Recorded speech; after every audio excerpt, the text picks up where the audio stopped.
மகிழ்ச்சியான தமிழ் கதைகள்.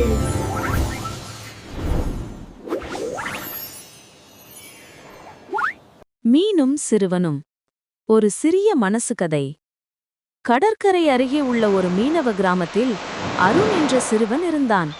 அவனுக்கு படிப்பை விட கடலை பார்க்கத்தான் அதிகமாக பிடிக்கும்.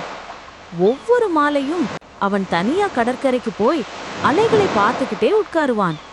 ஒரு நாள் மழை பெய்து முடிந்த பிறகு கடற்கரையில் ஒரு சிறிய குளம் போல நீர் தேங்கியிருந்தது. அதில் ஒரு சிறிய வெள்ளை மீன் தத்தளிச்சு கொண்டிருந்தது. அலை வந்து போனபோது அது கரையில் சிக்கிவிட்டது. மீன் மூச்சு வாங்க போராடுது. அருண் முதலில் பயந்தான். நான் தொடினா இது கடித்திடுமோன்னு நினைத்தான். ஆனா அடுத்த நிமிஷம், இதுக்கு நான் உதவி செய்யலன்னா இது இறந்து போயிடும் என்று நினைத்தான். அவன் மெதுவா கையில் எடுத்து ஓடிப்போய் கடலுக்குள் விட்டான்.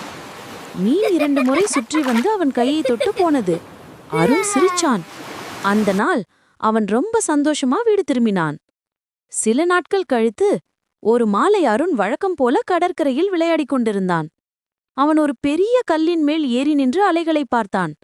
திடீர்னு அவன் காலு வழுக்கி கடலுக்குள் விழுந்தான். பயந்த முகம். அருணுக்கு நீந்த தெரியாது. அவன் கத்தினான், அம்மா காப்பாத்துங்க. அந்த நேரம் அங்கு யாரும் இல்லை. அவன் மெதுவாக மூழ்க ஆரம்பித்தான். அந்த சமயம் தண்ணீரில் ஏதோ ஒன்று அவன் உடலை தள்ள ஆரம்பித்தது. ஒரு பெரிய மீன் கூட்டம் அவன் கீழே வந்து அவனை மேலே தூக்க ஆரம்பித்தது. அதில் முன்னாடி இருந்தது அவன் காப்பாத்திய அதே வெள்ளை மீன். மீன் அவனை கரை வரை தள்ளி கொண்டு வந்தது. அருண் கரையில் விழுந்தான். சில நிமிடத்தில் அவன் அப்பா அங்கே வந்து அவனை காப்பாற்றினார். அவன் உயிர் தப்பினான். அருண் கடலை பார்த்தான். அந்த வெள்ளை மீன் நீரில் ஒரு முறை மேலே பாய்ந்து மறைந்தது.